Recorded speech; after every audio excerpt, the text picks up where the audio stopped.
Oi pessoal, eu vou fazer uma videoaula que vai ficar um pouco longa, porque a ideia é justamente abordar um panorama do curso inteiro, do nosso curso inteiro. Então a gente vai começar com a parte de filosofia e terminar na parte de história, seguindo mais ou menos aqueles 4 blocos que a gente tem no nosso curso, né? Uma introdução à filosofia da ciência, o autor Thomas Kuhn, o caso Galileu, uma introdução à história da ciência e o caso Galileu, tá? Bom, então vai ser uma apresentação mais ou menos longa. Peço desculpa pela edição do vídeo, porque eu não sei fazer isso direito. Estou fazendo no celular como eu sei fazer. E ficam esses incômodos aí na imagem, tá? Mas acho que dá para acompanhar, tá? Bom, primeiro a gente precisa definir o que a gente está chamando de filosofia da ciência, porque é a área da filosofia que estuda o conhecimento científico, mas muitas vezes ela se confunde com metaciência, que é a ciência que estuda a ciência, né? A gente também tem uma parte da filosofia que pode ser chamada de teoria do conhecimento, que é o estudo do que é o conhecimento, como nós podemos conhecer. E essa área de estudo também é chamada de epistemologia, né? O estudo do conhecimento. Às vezes você vê também a palavra gnoseologia, enfim, são vários nomes que estão mais ou menos relacionados, mas não são exatamente sinônimos. Para a gente ver que esse tipo de assunto não é invenção minha, né? Não é uma coisa que a gente está falando há pouco tempo, eu trouxe aqui alguns livros do século XX, né? Só alguns para dar um exemplo de como a gente tem, já do final do século XX, como a gente já tem essa discussão ela é antiga, ela existe em vários autores, né? O Alan Chalmers, por exemplo, que tem esse livro O que é a Ciência Afinal, ele é um livro muito, muito interessante, que eu recomendo sempre como introdução ao assunto. Contra o método, Paul Feyerabend, Estrutura das Revoluções Científicas do Thomas Kuhn, eles são livros que são clássicos, né? Na década de 80, o Kneller escreveu A Ciência como Atividade Humana, em que ele discute esses e outros autores, né? O Chalmers fala sobre vários autores. Ciência e Ação, do Bruno Latour, é um livro de sociologia da ciência, que não é um tema que a gente vai trabalhar nesse curso, mas é bom comentar que existe. O Gaston Bachelard escreveu muito na década de 30. Esse livro, Epistemologia, é uma coletânea de textos dele. Karl Popper também é um outro autor que chegou a ser professor do Feyerabend e do Lakatos por um tempo, né? E ele foi também um dos autores importantes. Aqui eu cito 2 livros, Introdução à Teoria da Ciência e Introdução à Epistemologia, que são do Luiz Henrique de Araújo Dutra, um professor da Federal de Santa Catarina. São livros mais recentes e que valem muito a pena ser lidos também. Só algumas referências para a gente saber que isso existe, é bastante pesquisado, por mais que se fale muito pouco desses assuntos, né? Para a gente entrar no assunto do nosso curso, é legal eu definir qual é o ponto de vista que vai estar sendo defendido, né? Porque a gente vai fazer, basicamente nesse curso, a gente faz uma crítica ao cientificismo, né? Não que seja a única postura possível, alguém pode fazer uma defesa do cientificismo, tá? E não que não existam cientificistas hoje, como o filósofo argentino Mário Bunge, né? Mas não é a posição mais comum, muito menos entre o pessoal da área de ensino, né? O pessoal da área de ensino é muito crítico ao cientificismo. Por quê? Porque ele representa justamente a crença de que os métodos das ciências naturais ou de que as categorias e coisas reconhecidas pelas ciências naturais constituem os únicos elementos aceitáveis em filosofia ou em qualquer outra investigação, né? Então, coloca como se ciência fosse tudo o que há, né? Fora da ciência não há nada que preste. E aí uma afirmação clássica que mostra o que é o cientismo, né, é a do físico Ernest Rutherford, que fala a física e a coleção de selos. Quer dizer, tudo que não é física é coleção de selos, né? Inclusive a química, a biologia, tá? Essas coisas não são ciências num bom nível. Percebam que a gente não tem uma definição clara, única, né, de ciência. Então existem definições que vão colocar até a química, a química e a biologia, por exemplo, fora. Geralmente o protótipo de ciência é a física, para a maioria das definições. Mas a partir daí você pode incluir as outras coisas ou não, incluir as humanidades ou não. Tem vários tipos de definições. E aqui eu ponho uma citação do Carl Gustav Jung, né, que é psicólogo analítico, né, foi discípulo do Freud. E ele... por que eu estou trazendo o Jung, né, para essa discussão? Porque essa frase dele aqui é interessante, né? Para certa camada intelectual medíocre, caracterizada por um racionalismo ilustrado, né, ou seja, uma camada que não está muito acima da média, mas um grupo de pessoas que se sente racionalista, uma teoria científica que simplifica as coisas constitui excelente recurso de defesa graças à inabalável fé do homem moderno e tudo que traz o rótulo de científico, né? Nós somos muito abertos a aceitar as coisas que carregam o nome de científico. Então, por isso que se fala muito isso é comprovado cientificamente, dá nome complicado para coisas simples, né? Surgem aquelas enganações de coaches, quantismos, né? Então alguém quer falar que tem uma técnica para curar as pessoas e fala que isso é física quântica, porque é um nome complicado. Não tem nada a ver com física quântica, mas carrega um rótulo científico e isso angaria cliente e tudo, né? E o rótulo de científico, ele tranquiliza imediatamente o intelecto, né? Tranquilizar o intelecto é um apelido para dizer que a pessoa até para de pensar, né? Quanto o Roma locuta causa finita, né? Roma falou, o assunto está encerrado, como se fosse aquela situação em que teólogos estão discutindo, mas o Papa, enfim, se manifesta e não há mais o que discutir, né? Como se a ciência desse essa batida final do martelo, né? Bom, a gente vê uma crítica semelhante aparecer naquele livro do Chalmers, quando ele fala que a ciência é altamente considerada nos tempos modernos, né? Se atribui o termo científico a uma série de coisas. E o que isso tem a ver? É como se a ciência, de alguma forma, gozasse de uma credibilidade porque supostamente ela tem um método capaz de produzir verdades que as outras coisas não têm. Outras formas de ver o mundo não têm, né? Então a gente acaba percebendo que se abusa muito do discurso pseudocientífico ou do título científico para as coisas. Por exemplo, quando a gente vê isso que ele cita aqui, é interessante que ele escreve em 93, né?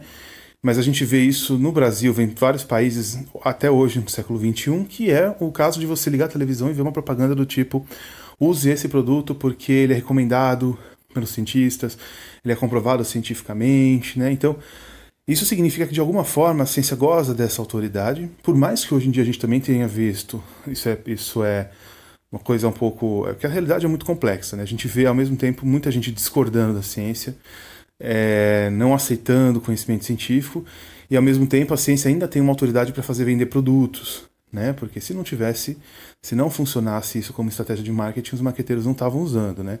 Se eles usam é porque funciona e faz vender, né? Falar que o produto é comprovado cientificamente. Só que aí ele vai questionando, mas será que realmente, né, essa autoestima que a gente tem pela ciência, falando que ela é dona de uma verdade, tem um método que produz verdade, tem base, né? Qual a base para essa autoridade? E aí a conclusão que ele vai adiantar para a gente, porque ele fala isso já na introdução do livro dele, que é um livro onde ele analisa vários autores do século XX, né? Autores que se debruçaram sobre filosofia da ciência e história da ciência. E ele vai mostrar já, olha o destaque que eu faço aqui em vermelho, né? Não existe método que possibilite as teorias científicas serem provadas. Verdadeiras ou mesmo provavelmente verdadeiras. Quer dizer, não existe método científico, né? Não sei se isso é uma grande desconstrução, uma grande novidade para vocês, mas os nossos livros didáticos, os nossos livros de universidade, tem vários sites, Wikipédia, sites para alunos na internet falando do tal método científico, diz até quais são os passos desse método científico, e isso é uma balela do ponto de vista da história da filosofia da ciência. Né, os historiadores estão carecas de saber que não existe um método único que foi seguido pela ciência e funcionou sempre. Todo e qualquer método que em algum momento foi considerado bom, ele chegou a ser violado em momentos cruciais da história da ciência, então ele não pode ser chamado de método científico.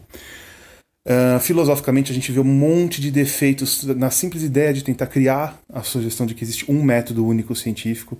Então, na prática, a gente sabe que cada ciência, cada linha de pesquisa numa ciência, numa determinada época, ela tem a sua própria metodologia que ela mesma vai desenvolvendo e modificando ao longo do tempo. Então, nunca existiu uma receita de método científico que funcionasse universalmente e que servisse como critério para a ciência, né? Um dos motivos para isso, e porque já que a gente está falando que não tem método e não é possível provar, né? Porque outra coisa que a gente faz muito é falar que está tudo provado cientificamente, então já que eu estou falando que uma coisa que vocês veem tanto nos livros, que a gente vê tanto na mídia, é falsa, eu preciso trazer argumentos para defender isso. O primeiro que eu trago é o problema da indução do David Hume, que aparece já no século XVIII. Né? O David Hume ele percebia que o conhecimento científico busca generalizações, né? Que é o famoso método indutivo, a indução. Então eu vejo uma coisa acontecer várias vezes e concluo que ela vai acontecer sempre, né? O exemplo clássico é assim: imagina que um cientista observou muitos cisnes, ele conclui, e todos eles eram brancos, ele conclui que todos os cisnes são brancos, isso é uma lei. Mas por mais que ele veja 1000 cisnes e todos sejam brancos, 1 milhão de cisnes e todos sejam brancos, vocês concordam comigo que isso não significa que todo cisne é branco. Pode ser que existam exceções que ele ainda não viu, né? Só que a ciência faz generalizações, o tempo todo a gente está fazendo esse tipo de coisa. Eu posso provar, por exemplo, que uma coisa pontual acontece, né? Por exemplo, eu soltei uma caneta, ela caiu, eu falo, essa caneta caiu. Eu posso provar isso, você está vendo o que aconteceu, mas isso não é o tipo de conhecimento científico. Isso não importa para a ciência. O conhecimento científico mesmo é se eu falar toda vez que eu soltar uma caneta em tal condição ela vai cair. Toda vez que eu soltar um objeto mais denso que o ar, não havendo força de impulso suficiente, de empuxo suficiente, não havendo força de sustentação, ele vai cair. Então, esse tipo de generalização é o tipo de generalização que a ciência quer, né? É isso que a gente busca. Mas qual que é o problema? A gente nunca pode estar certo de que elas vão continuar acontecendo, né? O fato de que aconteceu muitas vezes não garante que vai acontecer sempre. Por exemplo, um caso bem simples que a gente pode imaginar, né? O fato de que eu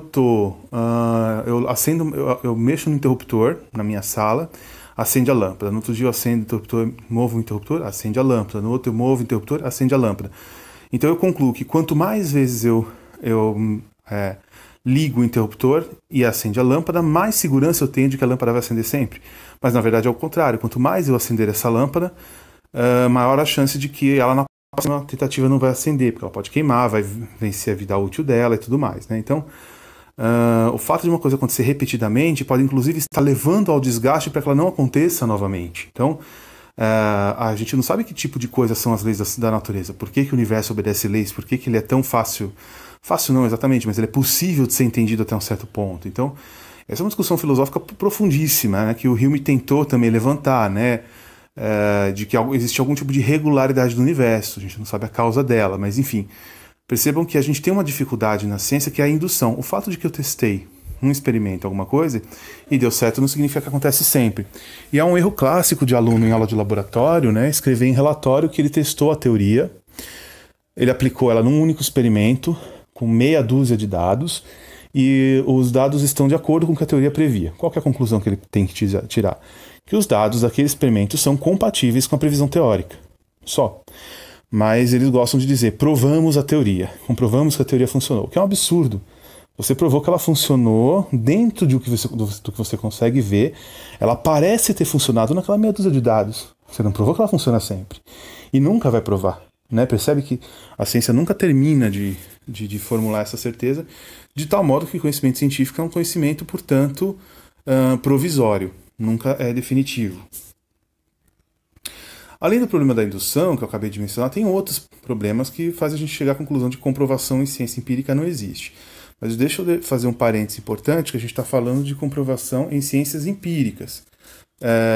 São comprovações em ciências como a física, a química, a biologia, a geologia, tal, não ciências que são chamadas formais, são ciências que se comprovam matematicamente. A matemática é um outro tipo de ciência, tá? Ela não tem nenhum tipo de vínculo com o que a gente chama normalmente de realidade, essa concepção que a gente tem de realidade, o mundo real. Então a matemática constrói suas próprias verdades a partir de axiomas que ela definiu como verdadeiros. No mundo da matemática, aquilo vale por definição. Quando a gente trabalha com uma ciência experimental, ela lida com um mundo, entre aspas, real, um mundo empírico, e que a gente não sabe, em princípio, como ele funciona. Então a gente tem que estar sempre confrontando a teoria com o mundo empírico e pode não bater, né, eventualmente, o resultado esperado, né? Então a gente vai ter, por exemplo, o problema metodológico das incertezas experimentais. Quem conhece laboratório de ciência sabe, que já frequentou um laboratório em universidade, aprendeu que existe uma coisa chamada incerteza, né? A margem de erro do experimento. Quando você mede uma coisa com uma régua, por exemplo, uma régua tipicamente tem como menor divisão o milímetro. Então eu não consigo pegar uma régua e medir uma coisa em décimos de milímetro, porque ela não tem essa precisão. E mesmo que eu pegue um objeto como um paquímetro, né, para medir décimo, centésimo de milímetro, ele não mede o milésimo. Então eu pego um micrômetro que mede o milésimo, mas não mede o milionésimo. Então eu teria que ter um equipamento que medisse infinitas casas depois da vírgula. Esse equipamento evidentemente não pode existir, um equipamento infinito. E é por isso que eu não posso nunca medir nada com certeza zero, nada com absoluta certeza do valor. Né? Isso é uma coisa que culturalmente a gente não percebe, porque existe um desconhecimento científico muito grande. Né? O Inmetro define, por exemplo, que toda vez que alguém lança uma medida, essa medida tem que vir acompanhada da sua incerteza. Ela não tem significado sem incerteza. Mas você vai fazer quase qualquer coisa que você compra, um exame que você faz, né, de colesterol, por exemplo. Vem a quantidade de colesterol sem a incerteza. Isso não é muito correto, né? Porque, por exemplo, a glicemia sua tinha que ser no máximo 100 em jejum e aparece 101. Ela está acima? Não, ela pode estar abaixo, porque pode ser 101 com uma incerteza de 2 para mais ou para menos. Então aquele 101 na verdade pode ser o 99. Né? Quem sabe isso é a pessoa que fez o teste, porque ela tem que saber qual é a incerteza do método que ela usou, que ela empregou para fazer aquele teste, mas ela não informa pro cliente, né? São exemplos de coisas que a gente vê acontecer porque nós não temos uma cultura de pensamento científico, né? O cientista ele não pensa no valor da coisa, assim, numa margem de valores em que ela é mais provável de acontecer, né? É assim que funciona o pensamento científico hoje. Quando você lê um artigo científico, ele tem lá margens, né, de erro de cada valor. Então, às vezes, você pode ter duas comparações, dois valores. Um 10 e um 11 e que bate como empate técnico. Poxa, mas 10 e 11 não são iguais. Sim, mas vamos supor que a incerteza é de 1 para mais ou para menos nos dois valores, então eles são, em princípio, compatíveis entre si, né? É assim que funciona o pensamento científico, mas esse tipo de coisa a gente nem ouve falar, né? Isso fica restrito ao círculo dos iniciados, dos cientistas. O que é uma pena, né? Esse tipo de conhecimento tem que ir para a sala de aula. Questões filosóficas, como a subdeterminação da teoria pelo experimento, né? Eu vou mostrar daqui a pouco um exemplo, quando a gente for falar sobre... Eu vou explicar daqui a pouquinho um exemplo do termômetro. Mas nenhum experimento é isento de teoria.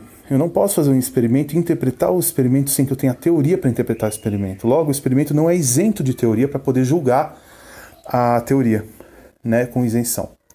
Então, em muitas situações, a gente vai ter duas teorias rivais, a gente faz o experimento para saber qual das duas bate com o resultado, e de acordo com a interpretação que cada uma delas fornece, né, para o mesmo experimento, ele pode estar a favor de uma ou de outra, ao mesmo tempo. De uma e de outra ao mesmo tempo. Então, não necessariamente o experimento me permite decidir entre duas teorias, né? A gente também tem questões históricas. Tem um argumento histórico muito bom para dizer que uma teoria nunca é comprovada. Se teorias fossem comprovadas de uma maneira definitiva, eu nunca substituiria uma pela outra, mas a gente já viu isso acontecer várias vezes ao longo da história. Uma teoria parecer funcionar por séculos, depois ser abandonada e substituída por outra. Não totalmente abandonada, mas ser suplantada por outra, né? E uma questão lógica que é bem interessante, acho bem contundente, que ela é a ideia de que a gente, quando tenta provar uma teoria por experimento, a gente cai numa coisa chamada falácia da afirmação do consequente, né? Que é justamente o que eu vou mostrar agora para vocês. O que é a falácia da afirmação do consequente? A falácia da afirmação do consequente é ter a seguinte estrutura. Eu tenho uma premissa. Se A, então B, né? A implica B. O que essa premissa está me dizendo? Sempre que eu tenho A, eu tenho B. Sempre que A acontece, B acontece. Se A for verdade, B é verdade. Certo? Vamos supor que eu também descubro uma outra coisa. Tem uma outra premissa. B também é verdade. Então, sempre que A acontece, acontece B. E aí eu descubro que B aconteceu. Eu posso concluir que, portanto, A aconteceu? Se eu fizer essa conclusão, se eu chegar a essa conclusão partindo dessas premissas, eu cometi uma falácia, cometi um engano. É uma coisa que não é autorizada do ponto de vista da lógica. O fato de que A implica B e o fato de que B aconteceu não garantem que A aconteceu. Perceba? Vou dar um exemplo para ficar mais claro. Vamos dizer que o meu A implica B representa uma situação que eu tenho, por exemplo, de dizer: se chove, a terra fica molhada. Certo? O A é chover, o B a terra fica molhada. Então, choveu, a terra ficou molhada. Aí eu vou lá fora e observo que a terra está molhada, né? O chão está molhado. Que é o B, né? Lembra, o A é chover, o B a terra fica molhada. Eu posso concluir A, logo choveu? Não, pode ser porque passou um caminhão-pipa, alguém lavou o chão, alguém jogou água, né? Não necessariamente foi a chuva, né? Outro exemplo, se você cair, você vai se machucar. Você se machucou, logo você caiu. Não, você pode ter se machucado de outra maneira, você pode ter se cortado, alguém pode ter te machucado sem você ter caído, percebe? Então, a gente tem que ser rigoroso. Quando a gente tem um argumento, quando a gente tem um raciocínio num sentido, nada me autoriza a inverter esse sentido, a não ser que eu já saiba isso por premissa, né? Só que o que isso tem a ver com a ciência? Primeiro, é importante a gente entender que eu não posso inverter o sentido do raciocínio. Não sei se isso ficou claro. Quando eu tenho um raciocínio, ele tem que estar no sentido que já foi garantido. O sentido foi de A para B. Eu não posso ir de B para A, como está aparecendo aqui, da segunda para a terceira linha. Percebe? A primeira linha diz que eu vou de A para B. Da segunda para a terceira eu fui de B para A, tá errado, né? Não posso fazer isso. Na ciência a gente faz isso direto, né? Porque a gente fala, eu tenho uma teoria T que faz várias previsões, né? P1, P2, P3, vamos supor que são as previsões da minha teoria. Eu não posso verificar experimentalmente a teoria. Eu nunca posso testar uma teoria no experimento, porque teoria, como o nome sugere, é uma coisa teórica. O que significa? Significa que ela tem elementos não observáveis, né? Eu tenho uma teoria de gravidade, ela fala de gravidade. Eu não vejo a gravidade, eu vejo efeitos da gravidade, vejo as consequências dela, né? Então, isso significa que toda vez que eu vou testar uma teoria, eu não posso testar a teoria diretamente, eu testo as previsões dela. Então, vamos supor que uma teoria T fez várias previsões, a previsão 1, previsão 2, assim por diante. E aí eu fiz inúmeros experimentos e verifiquei que a previsão 1, a previsão 2, a previsão 3, todas acontecem. Eu posso concluir que a teoria é correta? Não. Porque a teoria faz a previsão. A teoria implica a previsão. Se a teoria é verdadeira, então as previsões serão verdadeiras. Mas isso não me autoriza a fazer o raciocínio no sentido contrário. A previsão aconteceu, logo a teoria é verdadeira. Porque se eu fizer raciocínio aqui, ó, eu fiz o raciocínio no sentido contrário, que a gente acabou de aprender que é uma falácia, né? Eu não posso fazer isso. Além do mais, na prática, eu nunca nem sequer vou conseguir terminar de fazer esses testes experimentais, porque uma teoria tipicamente tem infinitas previsões. Eu nunca vou poder terminar, obviamente, de fazer o teste das infinitas previsões, tá? Então, essa é uma questão de simples lógica que me impede totalmente de poder ter uma teoria comprovada cientificamente, comprovada empiricamente. Perceba que eu estou falando de teorias. Teorias que são corpos estruturados, que fazem previsões e tal. Né? Isso não significa que eu não posso testar uma pequena informação. Né? Eu posso saber, dizer, por exemplo, agora está chovendo. Né? A Terra é redonda. Afirmações pontuais eu posso. Estou falando sobre o formato da Terra, mas eu não consigo generalizar e falar que todos os planetas do universo são tem um tamanho de tanto e tanto, um raio de tanto. Eu não posso fazer esse tipo de afirmação com certeza e ter comprovado ela. Tudo bem? Bom, e lembra que a gente falou da subdeterminação, que eu disse que eu ia falar sobre o termômetro? Então, o experimento não é isento de teoria. Como que a gente percebe isso? Vamos supor que eu pergunto assim, o que o termômetro marca? Né? A gente vai dizer a temperatura, né? Mas pensa melhor, o que você olha, vamos pegar um termômetro mais simples do mundo, que é aquele de coluna de mercúrio. Né? Se eu olho para um termômetro desse, o que eu vejo mesmo nele é essa linha aqui vermelha, nessa altura do mercúrio. O que eu estou vendo nele é uma régua quase. Eu vejo a altura que varia com a temperatura, mas o que ele marca mesmo é a altura da coluna do líquido. E eu só interpreto isso como uma temperatura porque eu tenho uma teoria de dilatação térmica que me diz que para cada altura, para cada centímetro que ele dilata, tem tanto de variação de tantos graus na temperatura dele. Então, um simples termômetro para funcionar, ele precisa ter essa etiqueta calibrada aqui que o fabricante já coloca, baseado no quê? Baseado na calibração que é feita justamente usando a teoria. Então, um instrumento desse, só para ser fabricado, ele já usa uma teoria para ser calibrado. Então, quando eu pego esse instrumento, ele já tem teoria nele, né? Eu posso fazer um experimento com ele e naquele experimento a dilatação térmica não funcionar como é esperado, né? Não vou aumentar no detalhe, mas tem uma formulinha aqui de dilatação térmica e tal. Posso fazer o experimento e não bater, porque o termômetro dilata segundo de um certo modo e aquele outro material que eu estou estudando no meu laboratório dilata de outra maneira. Então, comparando os dois, eu vou ter problemas na escala de temperatura. Pode até acontecer, mas o fato de um termômetro, quando eu uso ele para testar dilatação térmica, a dilatação acontece de acordo com a previsão do termômetro, não serve para provar que a teoria de dilatação está correta, porque o termômetro já foi calibrado para usar essa teoria, né? Pode dar errado, mas mesmo que dê certo não garante nada, percebe? Então, agora, eu peguei o caso de um termômetro simples de mercúrio, tá? Muito simples, imagina os termômetros modernos, digitais, tudo, que usam muito mais teoria por trás do que eles estão fazendo. Então, além de ter teoria de dilatação, ele pode ter uma teoria associada à eletricidade, tem uma série de outras teorias que podem estar envolvidas. Então, a ciência ela é sempre um conhecimento que é comparar, é feito no diálogo entre a teoria e o experimento, mas não a ponto de a teoria ter isenção de julgar, do experimento ter isenção para julgar a teoria e dizer que ela é verdadeira. Tá? É um diálogo entre os dois, né? Mas não é suficiente o experimento para provar a teoria, tá? É claro, a pergunta que sempre me fazem. Então você está dizendo, Leandro, que a ciência não é verdade? Então vamos, calma lá. O que você chama de verdade? Né? A gente vai bancar o filósofo. Defina a verdade primeiro. O problema é que Existem várias teorias sobre o que significa verdade. Existem as chamadas teorias da verdade. Quem é filósofo, quem é da área de filosofia sabe que existem as teorias da verdade.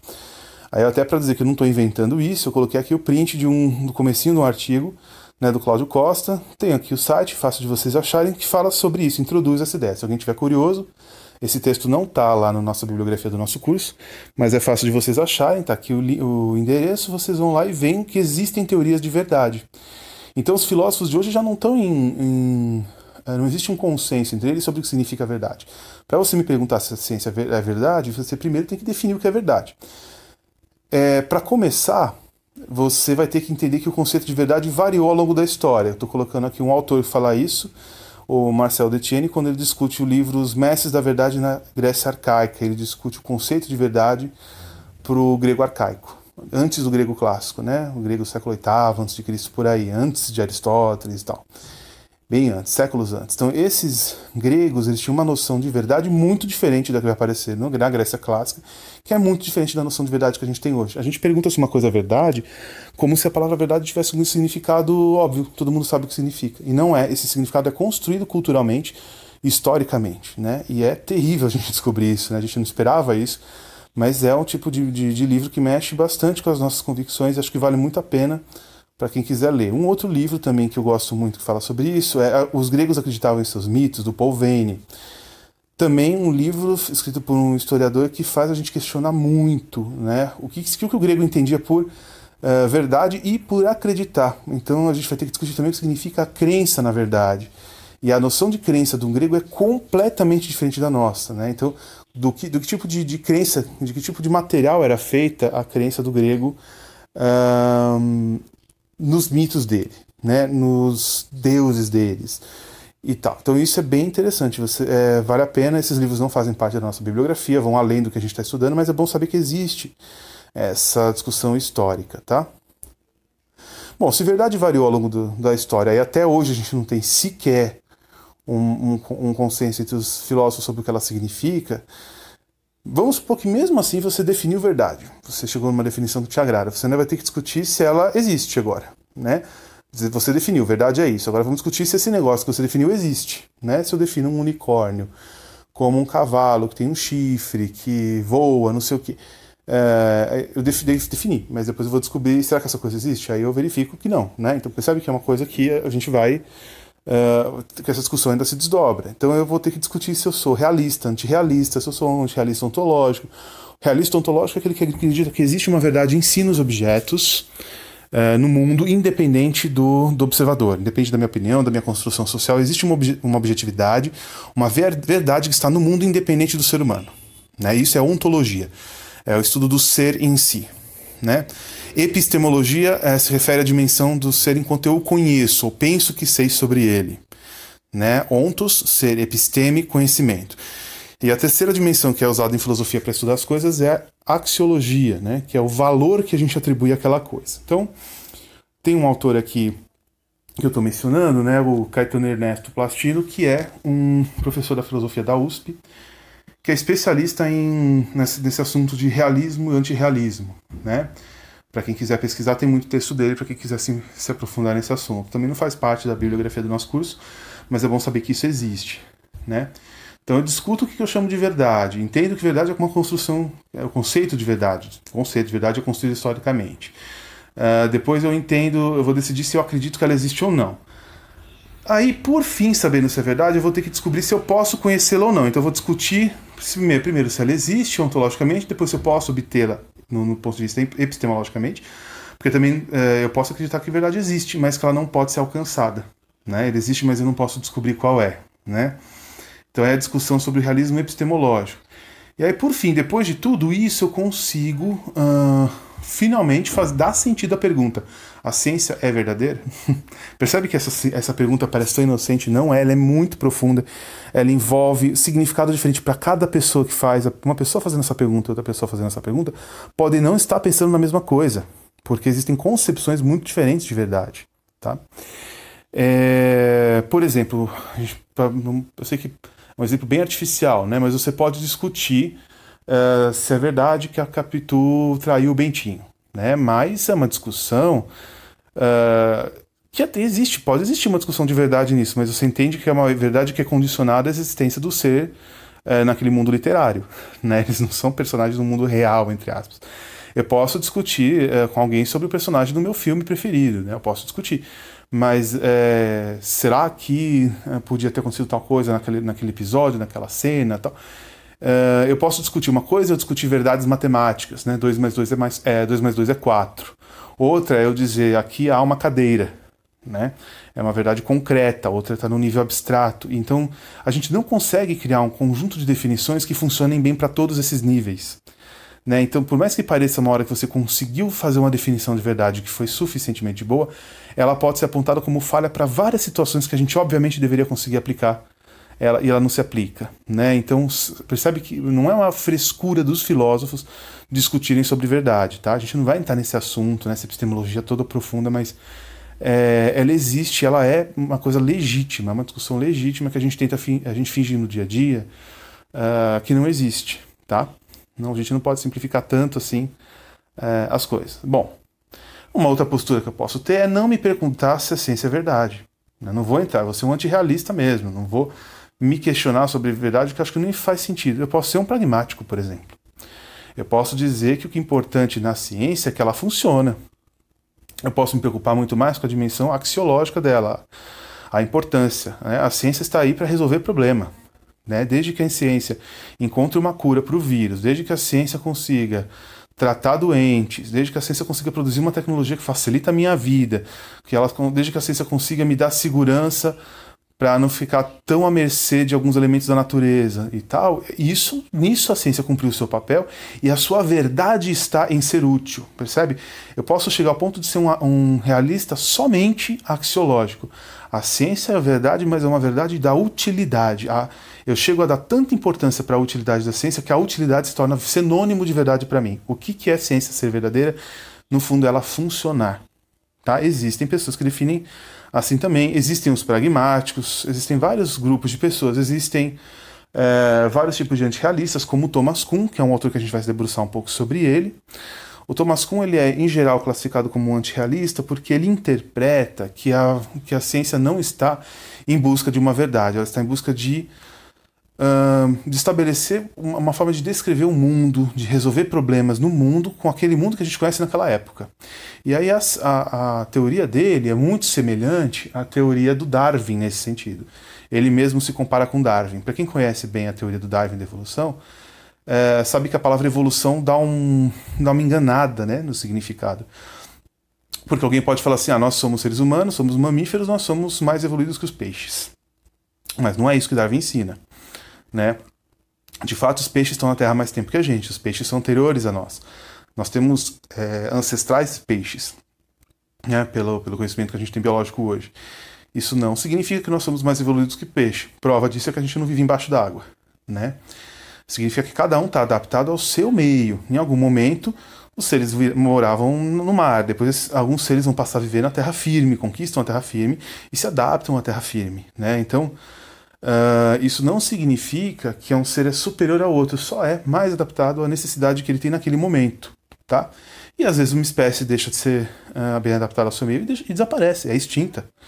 Né? O meio foi modificado pela queda de um meteoro, possivelmente, de tal maneira que várias espécies de dinossauros desaparecem, né? A gente conhece essa história, então é nesse sentido de que uma teoria pode ser substituída por outra, mas não é que a próxima é melhor, mais verdadeira que a anterior.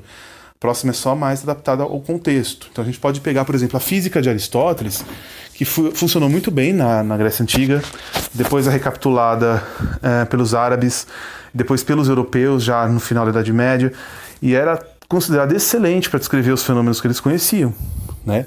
No entanto, ela não serve para nós hoje.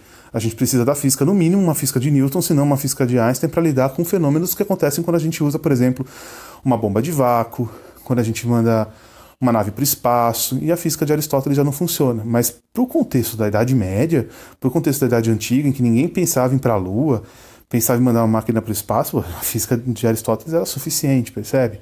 Então a questão não é discutir quem é mais verdadeira, tá? Vocês vão ver, inclusive, mais alguns detalhes sobre o Thomas Kuhn. A gente tem texto para ler sobre ele, tá bom? Um outro personagem que a gente pode também gostar bastante é o Paul Feyerabend, uma figura ainda mais radical do que o Kuhn, né? Para ele, a ciência chega a não ser superior às outras formas de cultura, tá? A gente torna a falar um pouco mais sobre isso, mas assim, a ideia é que a ciência, ela não é nem de longe uma detentora de verdade, ela dialoga com várias outras formas de conhecimento ao longo da história, né? Então, se não fosse alquimia, a gente não teria química. Se não fosse astrologia, a gente não teria astronomia. Então, a ideia do Paul Feyerabend é que a ciência tem que conviver com as não ciências, isso é saudável. O ser humano não vive só de ciência. E se a gente tentar combater o que não é ciência, a gente corre o risco de cometer suicídio da ciência, porque a ciência sempre dependeu das outras coisas não científicas para se alimentar e para se inspirar em ideias também. Ele acha que tem algo de saudável nessa interação, e que não existe nada que a gente possa definir como um método único do que é uma forma correta, única de fazer ciência. Né? Tem que ter uma pluralidade de possibilidades, porque a história da ciência sempre foi extremamente rica. Tá? Essa é, resumidamente, a postura do Feyerabend.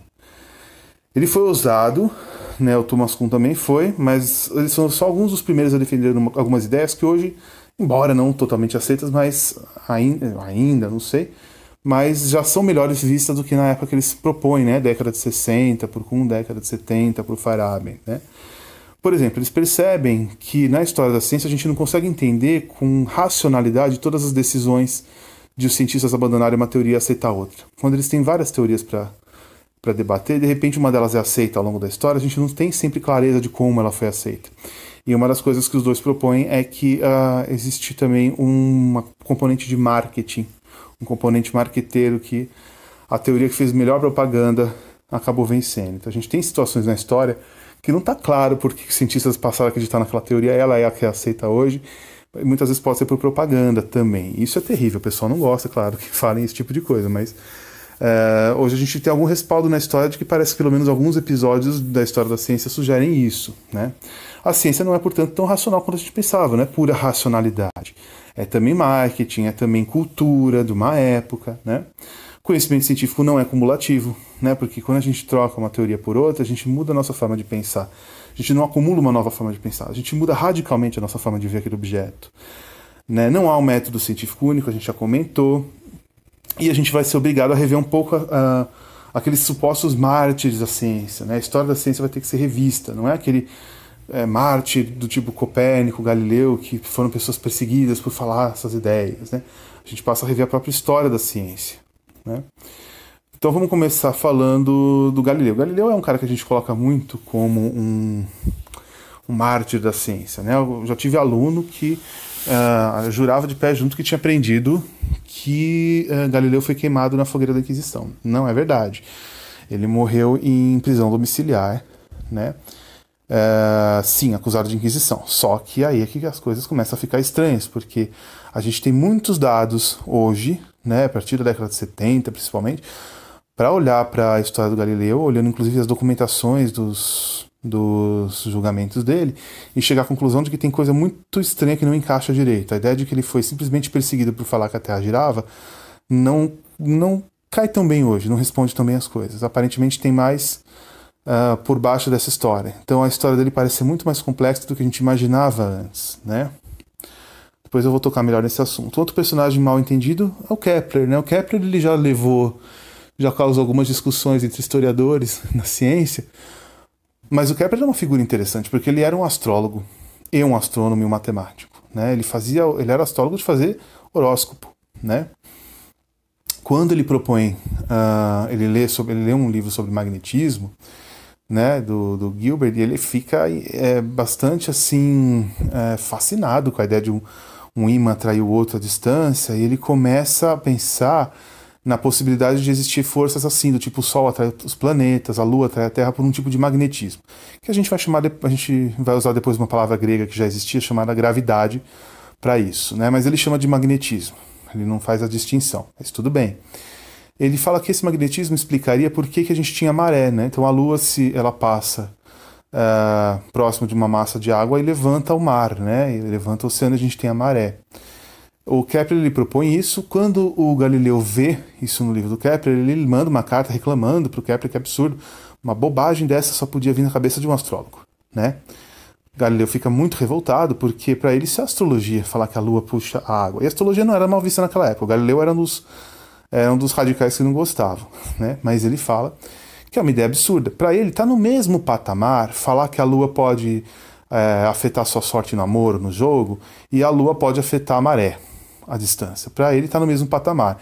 E dá pra gente entender isso na cabeça do Galileu. Faz algum sentido. Newton não tá nem aí. Newton pega a ideia do Kepler, resolve o problema. As equações que o Kepler propõe ajudam o Newton a chegar numa lei que parece funcionar muito bem para a gravidade. O Newton aproveita, né, e deixa claro, eu não sei como isso funciona, mas só sei que funciona, né?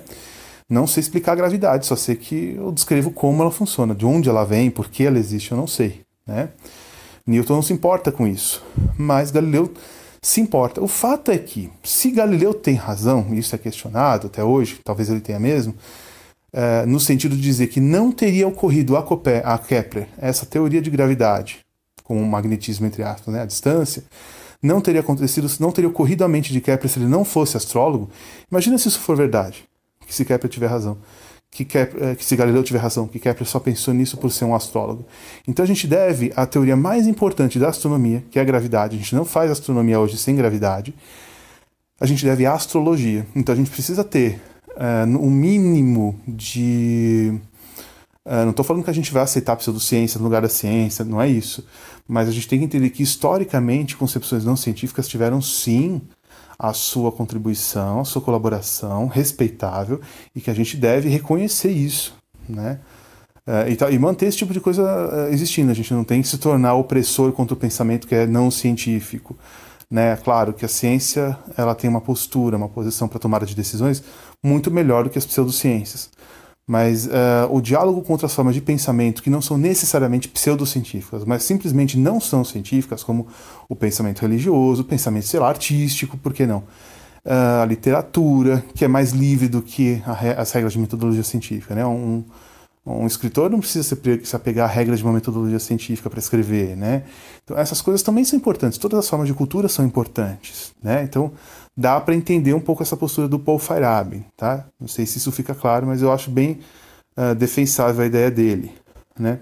Newton também é uma outra figura. Newton, ele escreveu mais livros sobre alquimia do que sobre física, né? Newton tem escrito sobre... teve escritos dele sobre a profecia de Daniel né, da Bíblia. Ele tinha conhecimento teológico profundo, ele era teólogo, e a gente não comenta isso, né? O Newton que a gente aprende na escola, ou a gente apresenta para os alunos, é que Newton é um físico matemático, não é o astrólogo, não é o alquimista, não é o teólogo. Então, isso até a dissertação de mestrado da Thaís Cirino, né, essa colega, ela faz essa discussão. A gente apresenta cientistas pela metade, a gente cria uma personalidade que não existiu, né?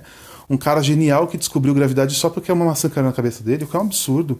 A teoria da gravidade já estava ali quase pronta, não totalmente pronta, mas muito desenvolvida em Kepler.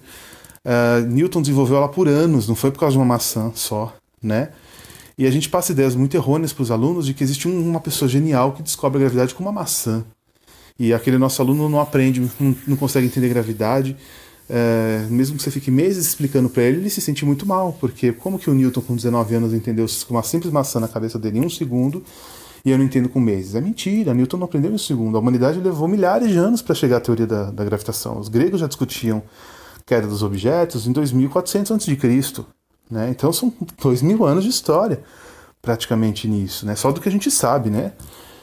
Então, a gente ensinar a história deturpada, deformada na sala de aula é uma coisa ruim, né? Eu defendo que não tem muita defesa para isso. A gente aprende uma história que é chamada de história reconstruída racionalmente. Ela é recontada de forma que a ciência pareça estar sempre aumentando o seu conhecimento e sempre lutando contra todo mundo que não é ciência. E é uma história falsa, definitivamente mascarada. As histórias que a gente lê em livros didáticos são, em geral, contos de carochinha, né? Não é a história que os historiadores conhecem, não é a história que eles reconhecem nas pesquisas deles, né? E não é à toa que tem tanto erro histórico por aí, que esse historiador da ciência que eu gosto bastante, né, o Roberto Andrade Martins, ele escreve um artigo lá em 2001, mas que até hoje eu recomendo muito para os meus alunos, que é Como Não Escrever sobre História da Física. Um manifesto historiográfico. Então esse artigo dele fala de história da física, mas vale para a história de qualquer outra área, tá? Qualquer outra ciência. Ele fala que, infelizmente, se a gente pegar para ler um físico, ele não sabe história da física. Ele sabe física, mas não história da física. Ele sabe física, mas não sabe filosofia da física, filosofia da ciência. Então, se eu for ler um físico, eu vou ler só quando ele fala de física. Quando ele fala de história da ciência ou filosofia da ciência, eu tenho que procurar outro. Eu vou procurar o historiador da ciência, o filósofo da ciência, cada um na sua área de especialidade. E ele mostra exemplos muito graves de erros cometidos por cientistas tentando escrever sobre história da ciência ou filosofia da ciência, falando muita besteira. Tá? Então, eu recomendo mesmo. Esse texto ele faz parte do nosso curso. Ele é uma das leituras obrigatórias. Tá? Então, eu não vou me debruçar muito sobre ele, mas é importante vocês terem essa ideia de que, infelizmente mesmo, a gente não pode confiar nos nossos livros didáticos, nem nos livros acadêmicos universitários, porque eles são cheios de erros quando se trata de história e filosofia da ciência. Tá? Já que a gente tocou no Galileu, vamos falar que ele também é uma das fontes grandes de mito, né? Quando dizem que ele morreu na fogueira da Inquisição, tive alunos que falaram que aprenderam isso em aula com o professor, né? Que ele chegou à crença de que a Terra girava porque ele viu na luneta evidências disso. Mentira, a gente sabe que ele escreveu uma carta para o Kepler falando que ele acreditava que a Terra girava, pelo menos 10 anos antes dele apontar a luneta para o céu pela primeira vez. Ele não inventou a luneta, como muitos livros ensinam. Ele não inventou o método científico, como muitos livros ensinam. Ele não usou esse método. Só lê o livro do Farabi que a gente percebe isso. Ele faz muito ao contrário do método empírico. Que o método experimental é você tirar a conclusão pela experiência. O Galileu ele questiona a experiência. A grande sacada dele é perceber que a experiência, né, a nossa visão, ela é enganável, é muito enganosa. A Terra parece estar parada, mas não está. Né? Então, todo o trabalho do Galileu é, na verdade, para desconstruir a crença na evidência da experiência visual, da experiência primeira. Né? Experiência primeira, como usando um termo de Bachelard, né? Tá ligado à educação. O aluno ele vem muito crendo na experiência visual, experiência primeira dos sentidos, e a gente muitas vezes na educação a gente vai desconstruir isso, fazer ele questionar os sentidos dele, né? A ideia da Terra girando teve até certa aceitação pela igreja naquela época, né? Mas não por todos os setores.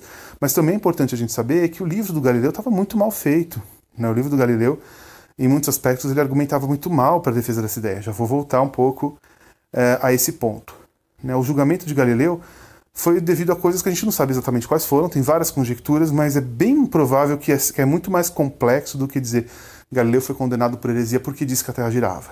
Né? Oficialmente foi.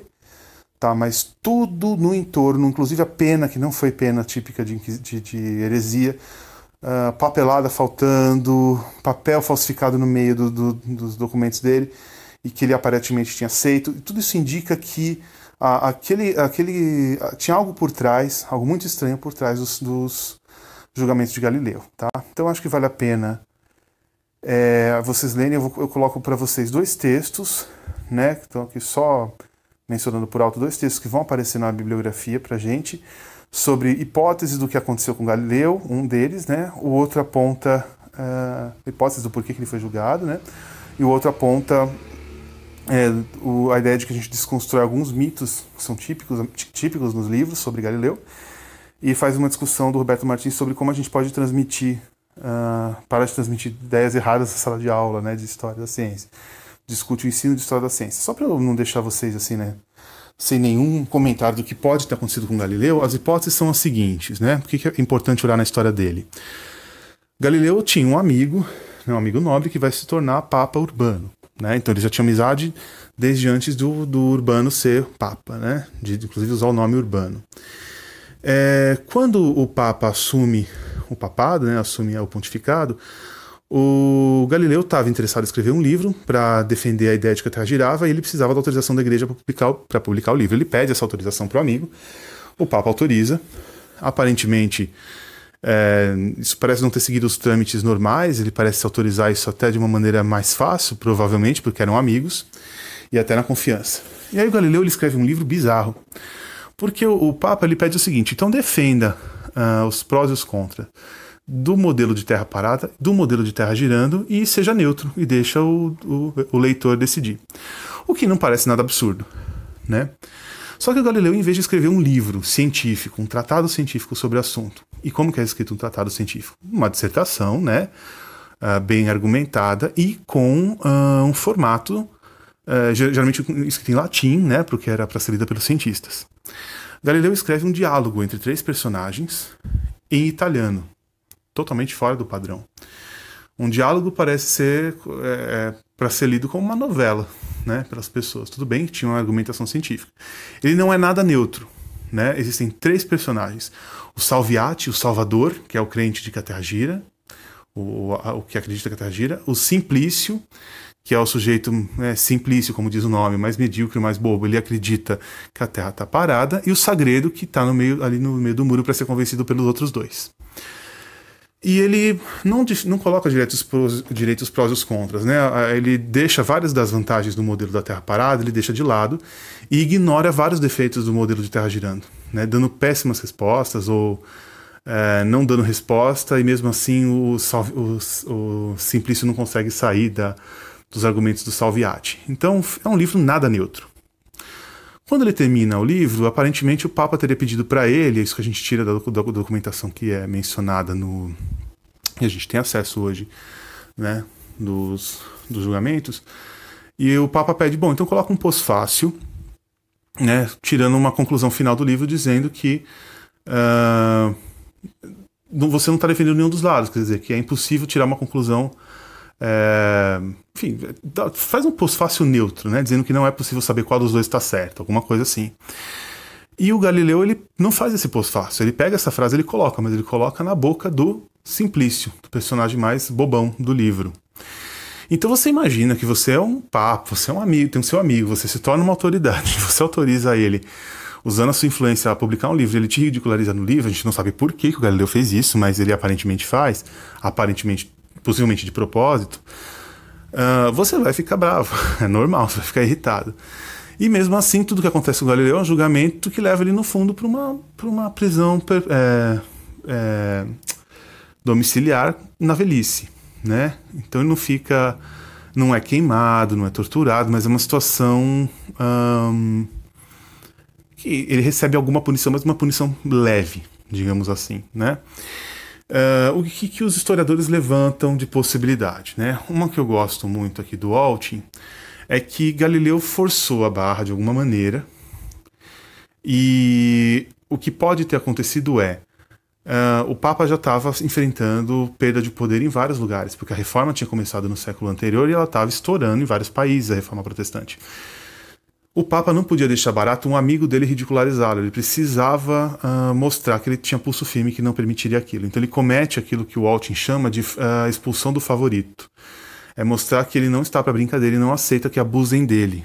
Então, se mesmo um amigo abusar dele, ele não vai ser piedoso. Mesmo assim, ele foi piedoso, porque ele só ele autoriza que o Galileu vá a julgamento, ele não preside oficialmente o julgamento, quem preside é o cardeal Bellarmino, mas o Galileu não vai simplesmente para uma prisão domiciliar. O cardeal Bellarmino chega a escrever numa das atas que ele acredita que estaria até disposto, se o Galileu tivesse algum argumento bom, a mudar, sei lá, a igreja poderia rever suas opiniões, né, sobre o movimento da Terra, mas que ele tinha certeza que o Galileu não tinha argumentos, né, os argumentos que ele apresentava eram muito fracos. E o Bellarmino fala, nós não podemos mudar a nossa opinião, que tem tanto tempo, por um argumento mal formulado. E isso é o tipo de pensamento que qualquer cientista concordaria hoje. Eu não vou deixar de acreditar numa teoria que funciona tão bem, porque você me aponta alguns argumentos ruins. E realmente o Galileu aponta argumentos ruins no livro dele. Lembra que ele não sabe explicar a maré do jeito que o Kepler explicava? Ele dá uma outra explicação ligada ao movimento da Terra, mas que chega a ser até contraditória um pouco com as ideias do próprio Galileu, e é ruim. Ela não explica coisas básicas sobre marés, como, por exemplo, a regularidade das marés. E isso é uma falha muito grave no livro dele, né, na argumentação dele. Então, Galileu tinha uma argumentação ruim. Então, ele realmente não tinha o que apresentar para convencer o tribunal, né? Tinha algumas evidências empíricas também interessantes, é bom dizer, que ele obtém com a luneta. Mas a luneta, percebam que ela não serve como evidência no século XVII, porque ninguém sabe explicar como ela funciona. Então, a luneta causava algumas aberrações, cromática, esférica. Quem conhece equipamentos de fotografia e tal, percebe que eles deformam um pouco a imagem, por melhor que seja a qualidade. Imagina uma luneta daquela época, causava deformações nítidas. Então quem me garante que quando eu aponto para o céu e vejo umas coisas diferentes com essa luneta, não é por um efeito da luneta? Essa é uma pergunta legítima. Hoje a gente sabe responder porque a gente conhece ótica, a gente sabe como a luneta funciona, e consegue dizer, bom, isso a luneta causou, isso não, isso é realmente ampliação do que está lá, né? A gente consegue entender o funcionamento, mas na época de Galileu do século XVII, tudo que eles conheciam sobre a luneta era empírico. Sabia que ela ampliava. O Kepler vai começar a tentar desenvolver uma teoria de ótica naquele momento. O Newton desenvolve ótica também, mas o Galileu não chega a desenvolver uma teoria de ótica para explicar a luneta. Então ele não tinha uma argumentação muito forte para isso, percebam, né? Então tem vários pontos soltos aí nessa história. Outras hipóteses que a gente pode levantar também envolvem... Eu coloquei só alguns textos para vocês terem ideia, mas assim, tem várias outras alternativas do que pode ter acontecido com Galileu. Inclusive, que ele tivesse envolvido em alguma outra acusação de heresia mais grave e o Papa lança esse julgamento por heresia como uma cortina de fumaça para que ele acabe ficando só... para que as autoridades da igreja aceitem que ele fique só de prisão domiciliar, para que não vá numa coisa mais séria. Há algumas evidências de que isso acontecia. Outras de que o próprio Papa podia estar sendo acusado de heresia por causa de um livro que ele chegou, antes de ser Papa, ele chegou enquanto ele e o Galileu chegaram a elogiar, né? Um livro que falava sobre hipótese de existência de átomos e tal, que muitos teólogos católicos vão declarar como um livro herético. E isso podia ter vindo à tona por opositores do Papa, tentando acusar o Papa de heresia. E aí o Papa precisa rechaçar o Galileu, que foi autor com ele da defesa do livro, e mostrar que não, olha, então eu rechaço aquilo, entrego o Galileu como um pequeno sacrifício em prisão domiciliar para que salvar a vida de nós dois, né? Enfim, tem várias hipóteses que são levantadas, mas qual a gente provavelmente nunca vai saber o que aconteceu de fato, mas simplesmente aceitar a história de que Galileu foi preso porque a igreja não aceitava que se falasse que a Terra girava, isso não faz o menor sentido, porque uma pessoa falar que a Terra girava naquela época era motivo de chacota, não motivo para ser queimada, né? No século XIV, bem antes de Copérnico e Galileu, o bispo francês Nicolau de Oresme chegou a falar da possibilidade da Terra girar. Embora ele achasse que não girava, ele defende que era plausível alguém pensar isso e defensável. E não tem problema nenhum. E a hora que ele não escreveu em segredo, né? Ele era do clero, né? Então, perceba assim, a gente tem muitos motivos para duvidar da versão tradicional da história do Galileu, né? Bom, então as minhas considerações finais sobre isso é que é urgente a gente abordar a história de filosofia da ciência no ensino básico, na formação de professores e na formação de cientistas. Porque a gente tem feito muita falta que os cientistas conheçam história e filosofia da ciência. A gente forma cientistas sem formação humanística, sem conhecimento da história da própria ciência, sem conhecimento do próprio percurso científico de filosofia, né? A gente tem cientistas positivistas em pleno século XXI, e o positivismo já foi abandonado no meio dos filósofos do século XX. Então existe um atraso aí na formação de cientistas, né? As pessoas reproduzem muita história de carochinha, falsa.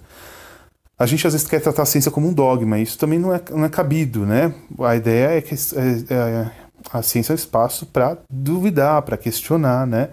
Dúvidas constantes, não de certezas definitivas, né? E quando a gente quiser ir atrás de filosofia da ciência, história da ciência, a gente tem que procurar fontes confiáveis. Infelizmente não é o caso dos livros de ciências, né? Para a história e filosofia da ciência, a gente tem que procurar historiador e filósofo da ciência, né? Então, finalmente, eu agradeço. Peço desculpa aí porque ficou um vídeo longo, né? Não sei se eu corri demais também. Fiquem à vontade para fazer perguntas, tá bom? Acho que agora, se alguém estava tendo dificuldade para entender alguns textos, talvez fique mais fácil depois desse vídeo, espero que sim. Mas fiquem à vontade para me mandar perguntas, tá, pessoal? Obrigado.